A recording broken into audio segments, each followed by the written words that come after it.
Well, well, well. It's been so long since we've done the Shadow Slave video that I guess Guilty 3 announced that I think he's coming up on the tail end of the series, right? I think he said he's almost done. He wanted to do shorter arcs, but I guess because he's almost at a point where he's ending the series, he wanted to add a lot more stuff in the prior arc that just concluded, which I don't know anything about. So I think that's how he said it. He made the last volume a little bit longer to add more adventures or whatever with Sunny and his gang, in order to have a cleaner ending for, I assume, maybe next year or so. But I mean, we'll see what happens. That being said, we have the manhwa on the way. What else did they announce? Did they announce a physical release? I remember the manhwa was announced. I don't remember if there's going to be a physical book or not. That's the only thing I don't know. And the other thing that apparently has happened, the series is almost coming to an end. But now we resume Sunny's story in the first nightmare with his gang, and we see what happens. If I remember right, they were stuck in the maze, and I think the last thing I read, they were at the campfire just talking to each other. And I think that's where we ended. You can't imagine it finishing soon? Oh, man. Yeah, that's the one thing. I read a few comments when people said that. People said, like, I don't see how it ends when we still... And when they started listing all the things, I was like, I'm not reading none of that. But I'm like, that's a lot of things listed. So I don't know if we're going to skip some things or we just gloss over them. I wouldn't know. But, I mean, for a 2,000-plus series, he's been working every day for who knows how long. I feel like maybe he'll end it kind of like how Lord of the Mysteries ends, but then there's like a book 2. And it'll be like Shadow Slave something. It'll be called something else, and then it continues the story. No, it's not going to end before another 1,000 chapters. Damn, that's crazy. I mean, we'll see what happens, right? That being said, let's read. Chapter 41, Strength in Numbers. Chapter 41 is called Strength in Numbers. Sunny was sprawled in the mud, looking at the sky. He didn't even... Wow, the font is so different compared to what I've been reading so far for Lord of the Mysteries. Hold up, I gotta get used to this. Sunny was sprawled in the mud, looking at the sky. He didn't even have to catch his breath, since the whole fight took less than 10 seconds from start to finish.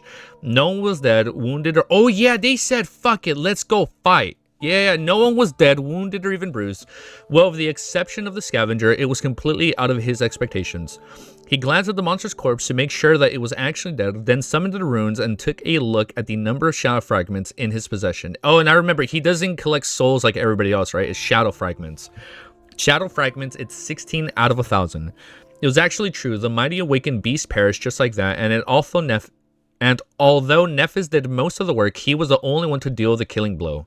Why can't it always be so easy? Sunny got back on his feet and dismissed the azure blade. Then he remembered the words Master Jet had once told him. No one can survive in the dream realm alone. Back then he noted her advice but didn't really believe it. After all, he had always strived to be self-sufficient, not allowing himself to depend on anyone in Sunny's mind. This was the true meaning of strength. However, now he was beginning to suspect that this logic was flawed. Indeed, having someone to share your burdens meant the differences between heaven and hell here in the dark realm. If he was alone, fighting against a single scavenger might have been the end of him. Similarly, even though Nephis was far more skilled than Sunny, it would have been extremely hard to hear her defeat... Oh, I'm sorry, who? I remember... So it's Nephis, Sunny, and I don't remember the other woman that's blind. I think her name was Cassie? I know her name will be brought up right now, but I'm trying to remember her name. I think it's like Cass something. Similarly, even though Nephis was far more skilled than Sunny, it would have been extremely hard for her to defeat the armored monster alone, be it that it was the weakest point was out of her reach, but together they had accomplished it with relative ease. The whole was greater than the sum of the parts. In other words, there were strength in numbers that surpassed the individual power, and that their sense being able to depend on a group was not a sign of weakness, but on the contrary, an important facade of personal strength. Cassie, thank you. Lone wolves would always be at a disadvantage. That was another lesson to learn. It's not like I had much of a choice. He walked over to Nephis and checked if she was okay. And I remember she can, like, not see the future, but she has, like, visions. I think that's what she mentioned. I think that's what her abilities. It allows her to see visions of things to come. Apart from the slight damage to her makeshift seaweed clothes, everything seemed to be alright. She glanced at Sunny. Memory. He shook his head. Nephis sighed. It seemed that she was a bit impatient to get herself a suit of armor of her own. If Sunny was a gentleman, he would have suggested to loan her the puppeteer's shroud for a while. But alas, he wasn't. The armor was extremely valuable and had cost him a lot. Plus, unlike changing star, the picture of Sunny was wearing nothing but a seaweed loincloth would have been more disturbing than the aesthetically pleasing, so he said nothing. Meanwhile, Nephis headed for the dead scavenger. She's like a seer. I understood that reference. I know what's a seer. Nephis sighed. It seemed that she was a bit more patient to get herself a suit of armor of her own. If Sunny wasn't a gentleman, he would have suggested to loan her the puppeteer shroud for a while. But alas, he wasn't. The armor was extremely valuable and had cost him a lot. Plus, unlike Changing Star, the picture of Sunny... Oh, that's her name, Changing Star. The picture of Sunny wearing nothing but a seaweed loincloth would have been more disturbing than aesthetically pleasing, so he said nothing.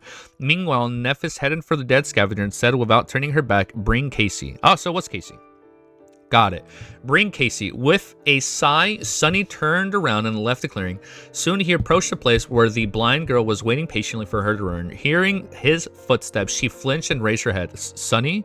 How did she recognize me? I must be the way I walk." "Yeah, it's me. Everything is over. Come on, I'll bring you to Nephis." Using the wooden staff, Cassie stood up and turned to him. "Are you guys alright?" Sunny smiled. "Of course. We dispatched the critter in no time. Didn't even get a scratch." Casey smiled with visible relief. "Good. That's good. Alright, the rope." Sunny took the rope and guided the blind girl back to the clearing. On the way, he felt a bit weird, that delicate girl walking behind him. He couldn't help but think of his little sister. As a toddler, she used to follow him around as though they were glued together. Whoa, I don't remember him having a sister. As a familiar pain... Well, I know it's been a while since we read this. As a familiar pain stabbed him in his heart, Sunny gritted his teeth and tried to think about something else. It was all in the past anyway. Back in the clearing, Nephis was done breaking apart the scavenger's carapace. The shimmering soul shard was already in her hand. Without saying anything, she tossed it to Sunny. He caught the crystal and looked at her with surprise. "Why are you giving her to me?" Nephis blinked and stayed quiet for a few seconds. Then she said, as a matter of fact, "I don't have pockets." Oh, because of the seaweed. Still a bit bewildered, Sunny put the soul shard into his rucksack. But why would she just absorb it? But why wouldn't she just absorb it? He opened his mouth and asked a question, but she seemed to realize something, added, "We'll divide the spoils later." "Ah, alright." Nephis meanwhile turned to Casey and said after some deliberation, "I was careful." Then she smiled. "Your shadow grows stronger. Your shadow grows stronger. Your shadow grows stronger." Oh, because they killed him? So he got stronger? Sunny was feeling somewhere in between of being ecstatic and peeved. Throughout the day, they managed to kill 3 more scavengers. Ah, that's why it grew 3 times. Each time was not so much risk to anyone except for Nephis. This process was largely the same.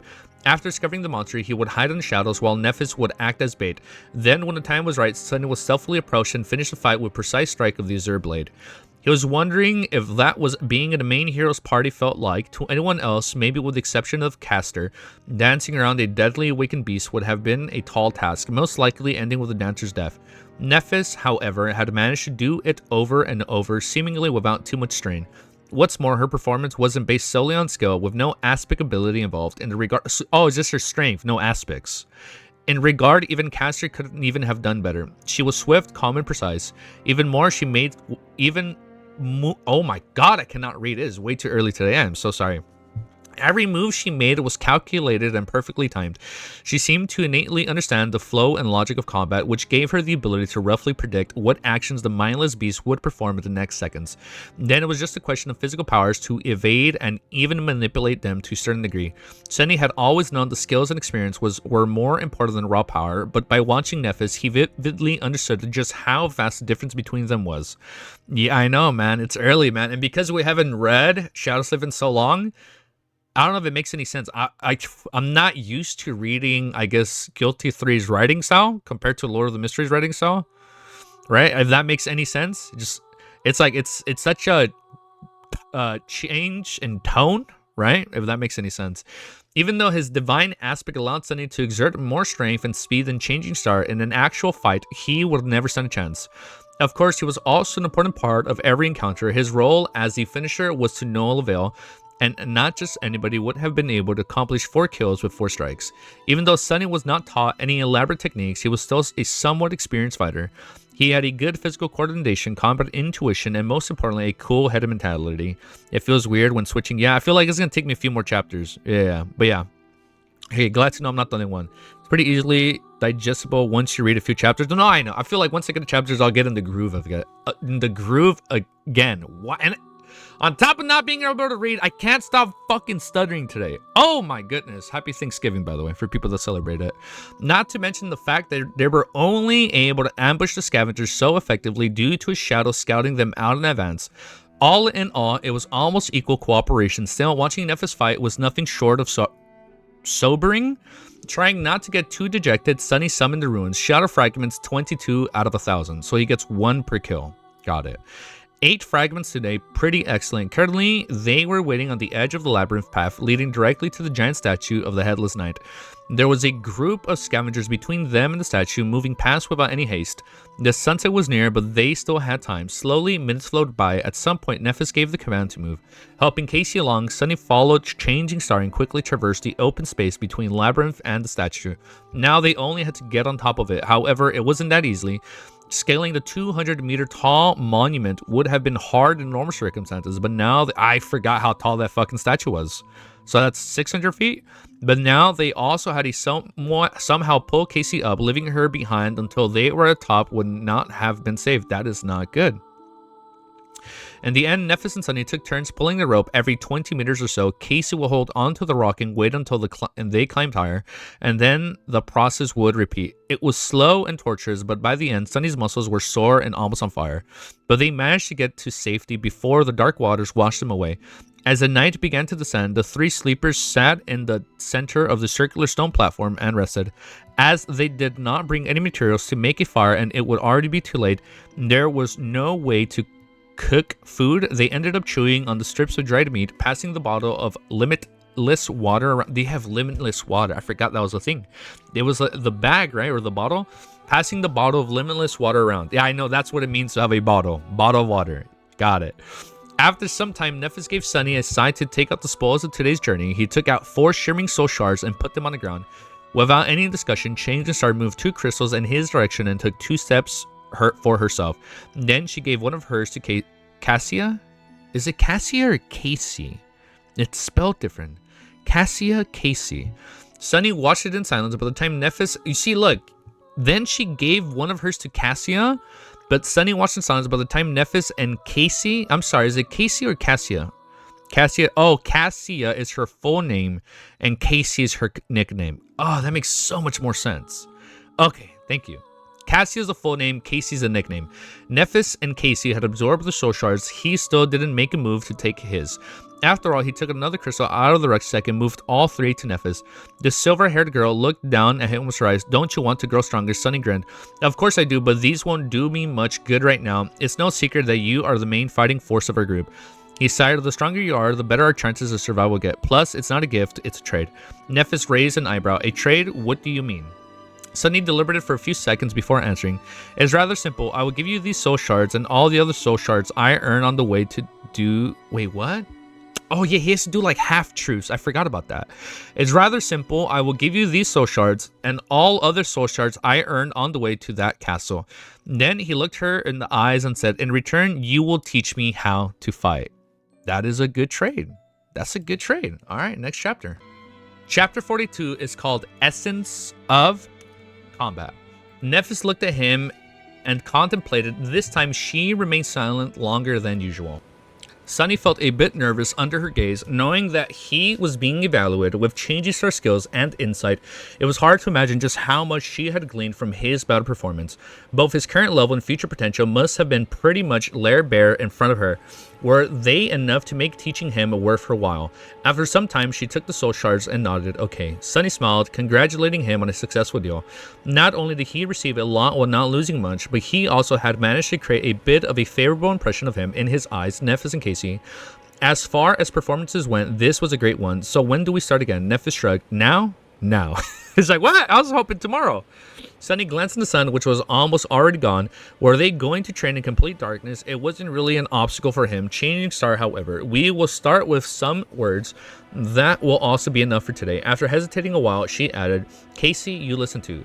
Sunny and Cassia turned to Nephis, listening to her like 2 obedient students. Despite the fact that their age was more or less similar, both knew that in terms of martial powers, their companion had the authority that was also beyond theirs, as Dragon's might was beyond that of a worm. Nephis thought for a while and then said, Master of Combat can be divided into 2 aspects. One is body and the other one is mind. Body and mind. Training the body is not easy, but rather simple. All you need to do is repetition and experience. In a fight, things happen too fast to consider every detail in that moment. That's why your technique must exist in your muscles and bones, so much that it almost becomes instinct. She paused. You can achieve initial results through repetition, then it must be cemented through experience. The more battle experience you have, the deeper a technique will be assimilated into your body. There's no other way. 1,000 hours of training won't be as impactful as one real fight. Only those who survive countless battles can be truly in command of their body. That simultaneously made a lot of sense and no sense at all. On the one hand, the principle of improving throughout practice was quite logical. On the other hand, Changing Star's statement made it seem all the loftier legacies with their years of training were nothing but harmless children. After all, no matter how good their tutors were, they had no real battle experience. But then she did wipe the floor with every one of them, excluding Castor, with no apparent difficulty. Oh yeah, he used his abilities and she just beat him with raw power, with no apparent difficulty, so maybe her statement was true. That, however, posed a question of its own. Just the kind of life had Nephis led to possess rich battle experience at a tender age of 18. Should I stop calling her princess? Meanwhile, Nephis continued. Training the mind, however, is not simple at all. This is because when you reach a certain level of skill, the mind is where the true combat takes place. The outcome is often decided by your body beginning and moves. As the master of mind, the first step is to understand the essence of combat. However, very few people truly do. She looked at them and asked, "What do you think that essence is?" Sunny hesitated. The essence of combat, what might it be? It was some other legacy. He would have been tempted to say something stupid like honor, value, or duty, but he already knew that Nephis did not fit the image of a noble aristocrat he had in his mind. She wasn't someone who followed the empty words. After a while or so, Cassie finally answered, "Victory." At almost at the same time, Sunny said, "Survival." Changing Star shook her head, no. Then she rubbed her neck and pierced them with a cold, fierce gaze. The essence of combat is murder. It's not good. Cassie flinched and opened her eyes wide. Sunny frowned a little. Nephis, however, did not seem to care. In the same calm tone, she continued, "At the core of it, there's only one thing. You are trying to kill your opponent, and they are trying to kill you. In the end, one of you will be killed, and the other one will be the killer. Everything else is just noise." Her words sank deep into Sunny's heart and reverberated there, causing something inside of him to resonate and awaken. Style doesn't matter, weapons don't matter, reason and intent do not matter. The only thing that matters is to be the last one standing. That is a good motto. In this way, anything you do in combat must be viewed as only serving one of two purposes. Either to kill your enemy or to prevent the enemy from killing you. Nephis lowered her eyes. If you can understand that, you will have enough clarity to master the mind. That simplifies it a little bit. Yeah, like, fuck honor. Either be killed or defend. After that, Sunny couldn't fall asleep for a long while. He lay on the cold stone, looking in the darkness and thinking about what Nephis had taught him. Repetition, experience, clarity. These were the three keys to becoming a fearsome warrior. All three were important, but the last one was the most vexing. Was it really how Changing Star had said? Was there nothing at the core of being a warrior than a cold will to kill? Intuitively, he felt that this was indeed so. This ruthless truth was, in a sense, the amalgamation of all his life experiences. After all, for someone like him, life was nothing but a constant battle for survival. Someone always won and someone always lost. The former got to live for a few more days. The latter, no one cared what happened to them. Of course, life was life and combat was combat. To most people, they weren't one and the same. But what about the awakened? The sole purpose of their existence was to fight against the nightmare creatures. Very few could escape that fate. After coming to the academy, Sunny allowed himself to think that he had escaped the fate of always having to struggle at the edge of survival. But now, it seemed like he had just exchanged one battle after another. This was an uncomfortable thought. However, if he looked at it from a different perspective, did it actually mean that he always had a crucial advantage? Most of those chosen by the spell were forced to somehow adjust this merciless way of life, but he had always lived like this. So that means he would have an advantage. Yeah, people hype this arc up a lot, man. So I am excited. I like the foundation that's being set. I do like this. So I can see the potential. Was he actually one of the few perfectly suited to be awakened? With his thoughts, Sunny fell asleep. In the early morning, he was awakened by a piercing scream. Huh. So it's like he's always been living for survival. So he's already the perfect vessel to be, and was awakened. There you go, awakened, because he already understands that motto. Okay, so this dude is fucking ready for combat, bro. I like this. I can see it. I can see how fucking ruthless this character gets. And the one thing I remember is, if somebody tells him to swear, I swear, like, if somebody actually tells him to become the shadow slave, he will become that shadow slave, right? Like, I believe one of his flaws, no, his flaws always determine the truth, but one like thing about him was if somebody finds out the truth about him and they'd be like, you must become my slave, he has to say yes, right? And then like they are their master. That's a thing, right? Or am I not remembering it right? Because I remember for a while like, oh, what if Jet says that? So now like Jet's the master, like Jet is her master. No, Jet is his master. But then I was like, well, maybe it's Nephis now. Right? That's the thing. I think that was the thing that was mentioned. Wow, it's been so long since I've read this. Yeah, that's his aspect bond. Thank you. Okay, so it is an... So his aspect is a bond. The true name, Lost from Light. Got it. Thank you. Lost from Light. Nah, you're right. Yep. Okay. It's a shadow bond. Okay. So I'm like, damn, I can see it being Nephis. She's a badass. And you know what? Maybe after this first nightmare, she'll be like, you know what? I like this dude. And they're like, whoa, what the fuck? You are bound to someone? And she'll be like, you are now bound to me. That was just a crazy fanfic in my head. But let's keep reading. But I will never betray Mommy Jet. I remember people said she was like ruthless and everybody was scared of her. I forgot what her aspect was, but there was something about her aspect that everybody was scared about. Like when it comes to Jet, everybody was scared of her because of her abilities. I forgot what her abilities were, but it'll be brought up again. Chapter 43 is called Repetition. Sunny was on his feet and even before fully waking up, somehow the Azure blade was already in his hand. His shadow was hovering beside him, ready to either wrap itself around the sword in case he needed to attack or around his body in case it was already too late for that. He tried to understand what was going on. Nephis was nearby, her long sword raised in defensive stance. Cassie, where's Cassie? Fearing what he might see, giant tentacles reached from the darkness. He looked around. The eastern horizon was just beginning to show the first hints of dawn, adding a tiny shade of gray to the blackness of the world. In the blackness, there was no signs of danger. Finally, he saw Cassie. The blind girl was stumbling to the edge of the platform with a horrified expression on her face. Her blonde hair a mess, she was stretching her hands out, clearly lost in space. Of course, there was no walls for her to find. The platform was open to the elements, and the only thing waiting for Cassie was a plunge into darkness, tumultuous waters. Before Sunny knew what was going on, he was already running. That wasn't a very smart thing to do. After all, he did not know what had caused Cassie to scream, if there was some hidden danger nearby. Plus, it was still too dark for Nephis to see. His sudden lunge could have caused her to lash out with a sword before asking questions. All of these were good reasons to wait and observe first, but in an uncharacteristic and completely irrational manner, Sunny acted before thinking.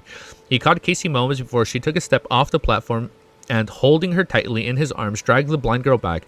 I got her, Sunny yelled, letting Changing Star know that there was no need to stab him with a sword.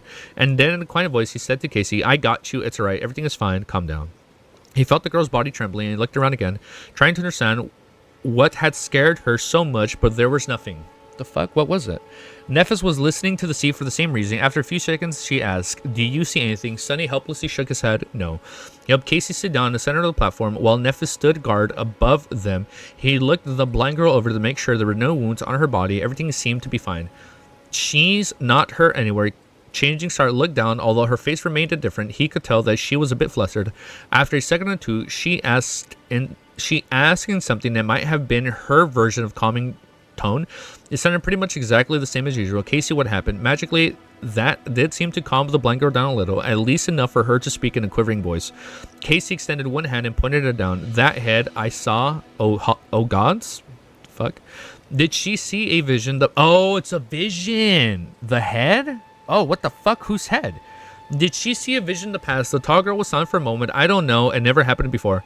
Both of them turned to Casey, not sure what to do. Since there was no apparent danger around, they took turns trying to calm the horrified girl down. However, after that one sentence, she felt quiet and refused to speak again. No, someone loses their head. She felt quiet and refused to speak again. Nothing seemed to help. After a while, Nephis sighed. Let's leave her be for now. Maybe she needs time. Sunny was about to retort, but truth be told, he didn't have any ideas either. In the end, he just nodded. Okay, I'll keep an eye on her. Changing Star, however, had other ideas. As the sun was rising and the surging sea was receding, Nephis chose to give Casey some space and led Sunny to the edge of the platform. However, she made sure to always have the blind girl in the periphery of her vision. Casey sat hugging her knees. Her eyes were closed, but the small tremors that periodically ran through her body betrayed that she was awake. Sunny's eyes twitched. Are you sure it's okay to leave her like this? Nephis gave him a complicated look. Yes. Then after some thought, she said, Casey is strong. Sunny wasn't sure how to answer. If Changing Star considered something to be strong, they most likely were. However, strong strong was the last word that came into his mind when he thought about the delicate, beautiful, blind girl. Wasn't she someone who constantly needed their help? But then again, there were different kinds of strengths. Cassie was still alive and sane despite her deliberating flaw. How many people could have done the same if you think so? The Nephis made him summon the Azure Blade. After studying it for a while, she nodded it and took her longsword out of the air. Despite its size, it was an elegant weapon. The narrow double-edged blade was much longer than that of the Azure Blade. With an incredibly sharp, symmetrical tip, the whole blade, as well as a simple cross-shaped guard and the pommel, seemed to be made out of silver and reflected the pale morning light. The handle was tightly wrapped in the black leather. Putting the two swords side by side, Nephis spoke. Your sword can be used with one hand, but its true potential can only be revealed when held in both. Your sword can be used with one hand, but its true potential can only be revealed when held in both. It created primarily for cutting and severing, hence the higher center of gravity.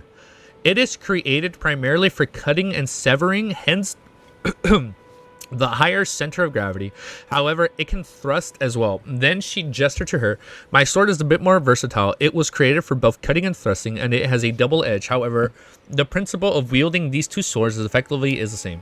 She took the sword in both hands, placing one near the guard and another near the pommel. Then she performed a downward slash. They are both leveraging base weapons. When held with two hands, one hand push. She pushed the sword down with a hand near the guard while the other hand pulls.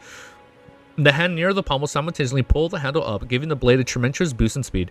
This is how you generate force and perform powerful strikes. Now your turn. So he looked at the sword and gripped it with both hands, mimicking Nephis' pose. Then he raised it and slashed down, making sure to enhance the force of the strike with two lower hands. Changing Star observed him. You need to understand that a strike doesn't come from the hands, it comes from your whole body. Power comes from your feet, your hips, your core, your shoulders, and is the only then transmitted to your hands like this. She demonstrated the downward slashing again. This time Sunny paid attention to the overall stance and movements of every part of Changing Star's body, as opposed to only the sword. He wasn't a novice to fighting. Instinctively, he already knew how to deliver a proper punch. Even if before there wasn't a lot of strength in his body, the principle of striking with a sword were largely the same, so Sunny quickly understood the overall concepts. He performed this simple downward slash for a few more times. After each time, Nephis gave him the pointer and corrected his mistakes. Sometime later, she was finally satisfied with this form. Good. Sunny smiled, proud of his achievements. Nephis looked at him thoughtfully and nodded. Now do it 1,000 more times. The smile froze on Sunny's face. 1,000? Did she say 1,000? He blinked. Oh, sorry. How many times? Changing Star tilted her head as though for the same time. Well, we don't have much time today, so yes, only 1,000. Ha! Only 1,000, eh? Sunny forced himself to sound polite. I see? Alright. As Nephis walked back to sit with Cassie, he turned to the sea and raised his sword. 1. The Azure Blade whistled as it cut the air. He raised his hand. 2. Push and pull. This is how you generate force. 3. Strike with your whole body, not just your hands. 4.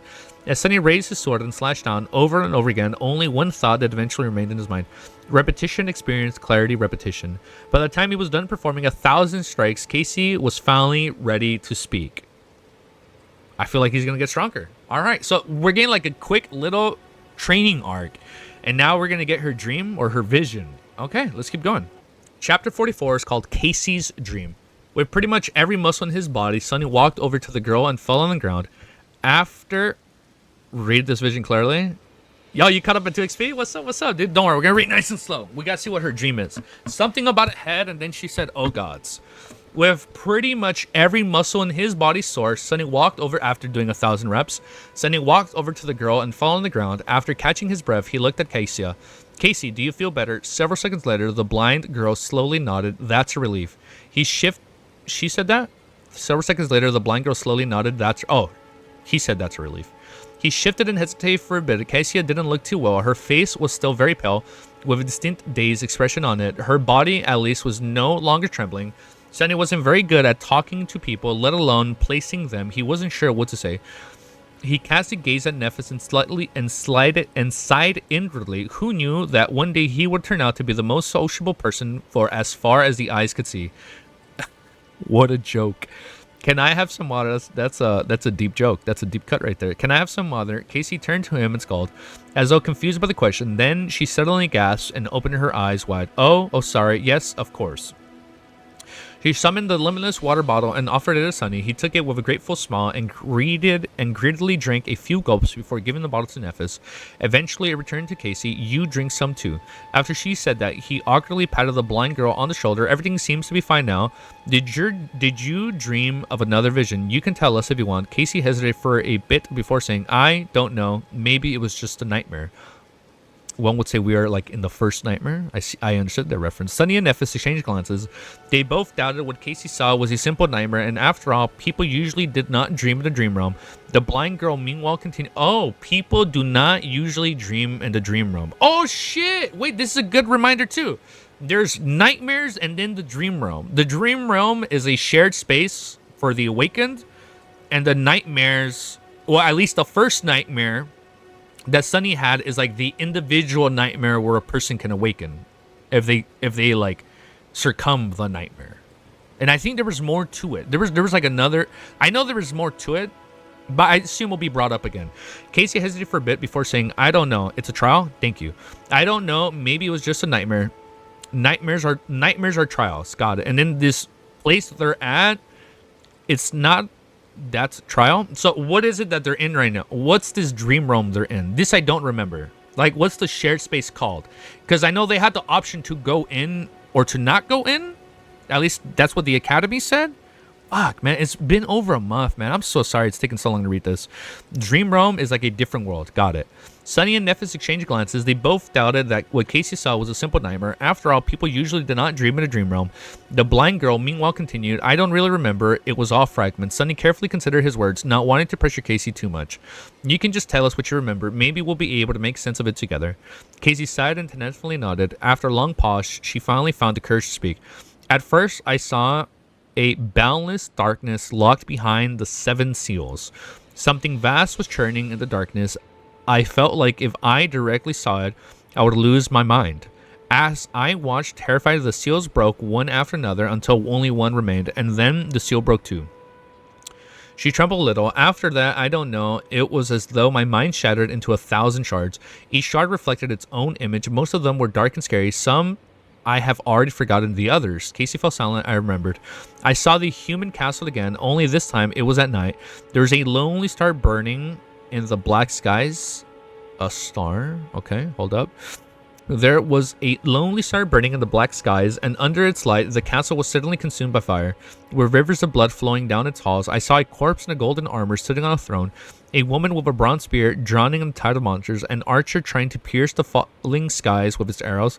Finally, she looked up, her face full of horror. In the end, I saw a colossal, terrifying crimson spire.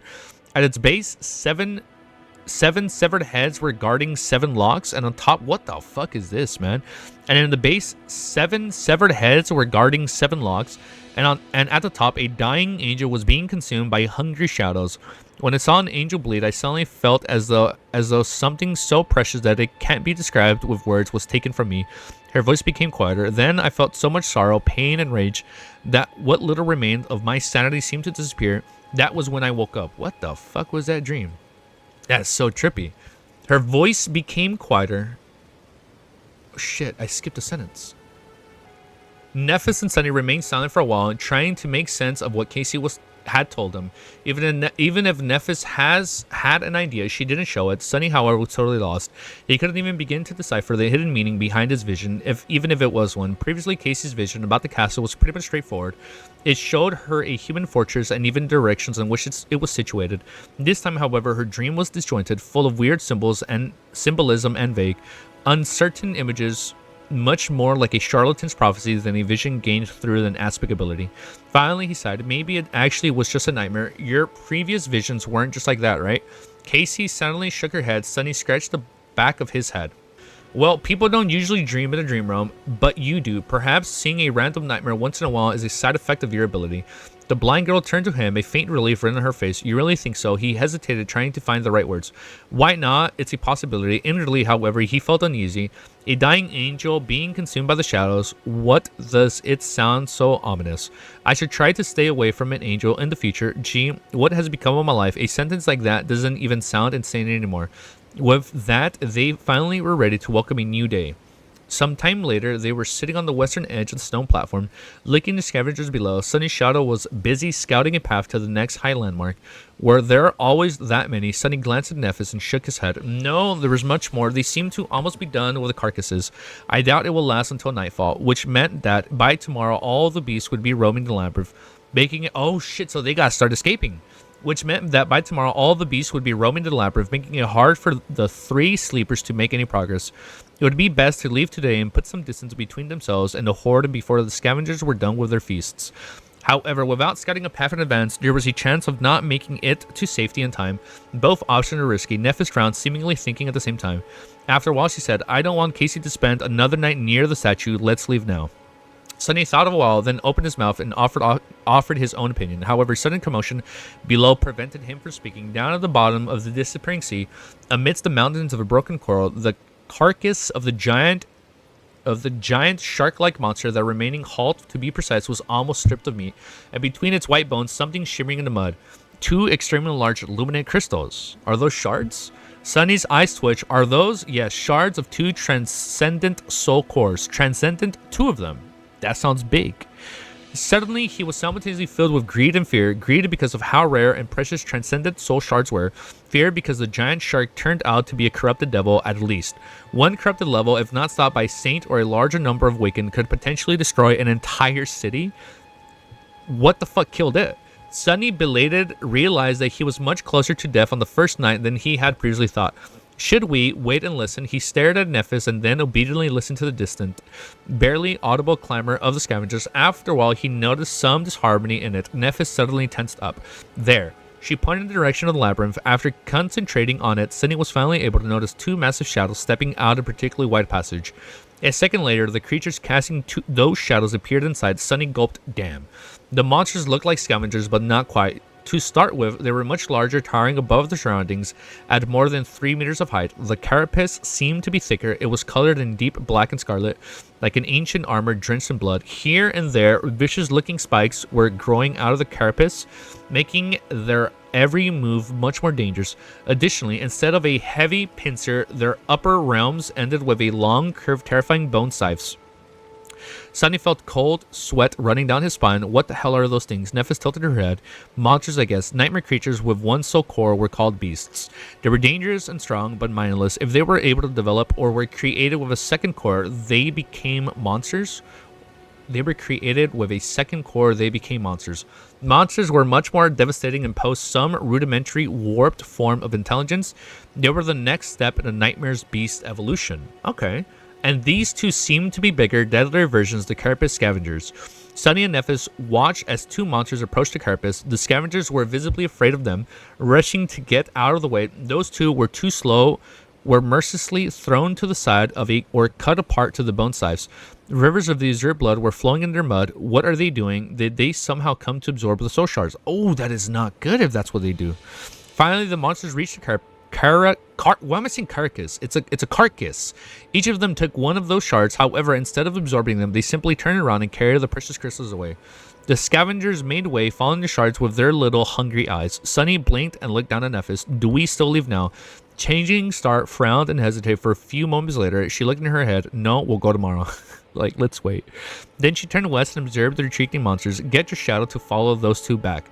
I feel like they're taking them to something even bigger than them, dude. We'll wrap it up just because it's Thanksgiving, and we will be reading more tomorrow. The Ultim read through really helps, huh? A little bit. But I'm excited to see where the series goes. The one thing I like about this compared to Lord of the Mysteries, it's a lot, like, the pacing is a lot faster, right? Like, the first 4, like, we're only on chapter 44, Shadow Slave, and I feel like we've covered a lot of ground. Sure, we haven't gotten as in-depth in everything, but Guilty 3 is setting up a lot of shit already, and we're only in chapter 44. And, like, I know, for example, like, in LOTM, we didn't get to the first fight until, like, chapter 71. So, but it's like everything was really warranted up until that point. Like, we had a few scuffles here and there, like a few alleyway chase scenes, or, like, we come across a few bodies, this and that. But it's like, I like how in Shadow Slave, we're getting into the fights, like, right away. And the fact that people are saying, like, not the first volume, but the first arc, like the first 300 chapters is like really good and really hype.